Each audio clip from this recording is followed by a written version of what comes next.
Hi friends, welcome back to my channel. ഒത്തിരി ദിവസമായല്ലോ video ഇട്ടിട്ട്. ഇന്ന് ആക്ച്വലി കുക്കിംഗ് വീഡിയോ ആണ്. ഞാൻ ചെടി എന്താ കാണിക്കുന്നതെന്ന് വിചാരിക്കേണ്ട.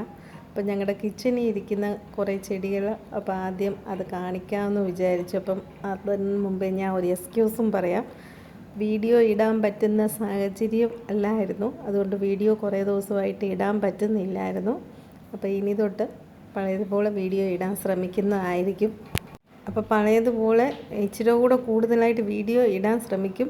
അപ്പോൾ എല്ലാവരും അതുപോലെ എന്നെ സപ്പോർട്ട് ചെയ്യണം, ഇതുവരെയും സപ്പോർട്ട് ചെയ്ത എല്ലാവരും. അപ്പോൾ ഇന്നത്തെ വീഡിയോ എന്ന് പറയുന്നത് നമ്മൾ ഏത്തക്ക കൊണ്ടുണ്ടാക്കുന്ന ഒരു 4 മണി സ്നാക്സാണ്.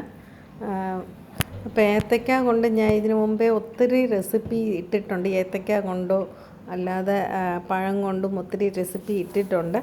അപ്പോൾ കണ്ടിട്ടില്ലാത്തവർക്ക് ഞാൻ ഡിസ്ക്രിപ്ഷനിൽ ലിങ്ക് ഇട്ടേക്കാം, തീർച്ചയായിട്ടും എല്ലാവരും കാണുക. അപ്പം നമുക്ക് ഇന്ന് ഏത്തക്ക കൊണ്ട് എന്തുവാ 4 മണി സ്നാക്സ് ഒന്ന് നോക്കാം. അപ്പം നമുക്ക് ഇതിന് വേണ്ട സാധനങ്ങൾ എന്തൊക്കെയാണെന്ന് നോക്കാം. ഞാനെല്ലാം നമ്മൾ എടുക്കുന്ന ഏത്തക്കയുടെ അനുസരിച്ച് എല്ലാ സാധനങ്ങളും എടുത്താൽ മതി.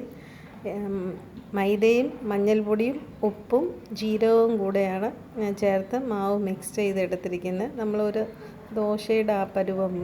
ഏത്തക്ക ഇങ്ങനെ 4ആയിട്ട് മുറിച്ചു, നീളത്തിൽ 2ആയിട്ട് മുറിച്ചാലും നല്ലതാണ്.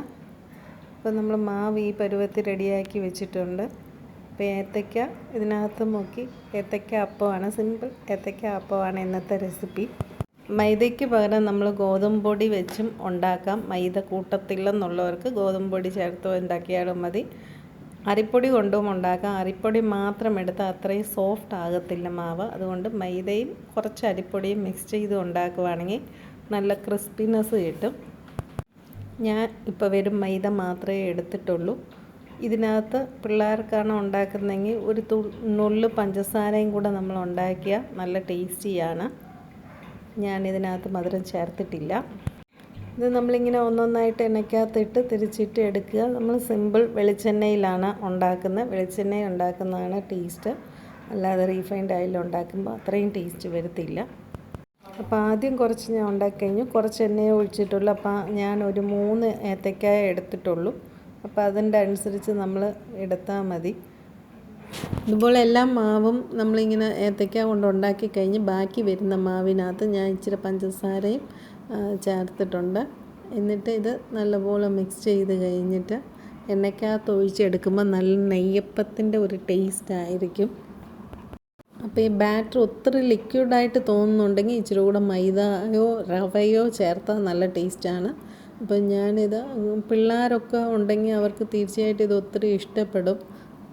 അപ്പം ഞങ്ങളുടെ വീട്ടിൽ 2 പേർക്കും ഭയങ്കര ഇഷ്ടമാണ്. അപ്പം ഞാനിതുപോലെ ബാക്കി വരുന്ന മാവിൽ ഇങ്ങനെ ചെയ്യുന്ന, ഇതിപ്പോൾ അധികം ഒത്തിരി ഇത് ലിക്വിഡായിട്ടില്ല, അതുകൊണ്ട് ഞാൻ റവയൊന്നും ചേർത്തിട്ടില്ല. പക്ഷേ ഇച്ചിരി റവ കൂടെ ചേർക്കുവാണെങ്കിൽ നല്ല ക്രിസ്പിയും ഒത്തിരി എണ്ണയും കുടിക്കാതെ നല്ല ടേസ്റ്റും ആയിരിക്കും.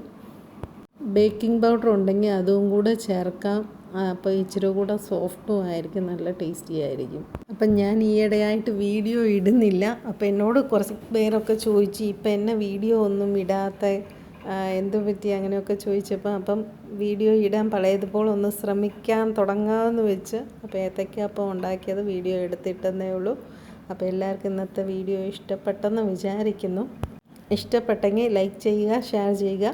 ഇനി പഴയതുപോലെ നല്ല ആക്റ്റീവായിട്ട് വീഡിയോ ഇടാൻ ശ്രമിക്കാം. മാക്സിമം വീഡിയോ ഇടുന്നതായിരിക്കും. അപ്പോൾ എല്ലാവരും വീഡിയോ തീർച്ചയായിട്ട് കാണണം. എന്തോ ചെയ്യാനാണ്, എത്രയും നമ്മൾ കണ്ടിന്യൂ വീഡിയോ ഇടാൻ വെച്ചാലും ചില സാഹചര്യവും സമയവും ശരിയാകുന്നില്ല. അതുകൊണ്ട് ചെയ്യാൻ പറ്റാതെ വരുന്നതാണ്. മനഃപൂർവ്വമല്ല, മാക്സിമം ഇനി വീഡിയോ ഇടാൻ ശ്രമിക്കുന്നതായിരിക്കും. Thank you for watching.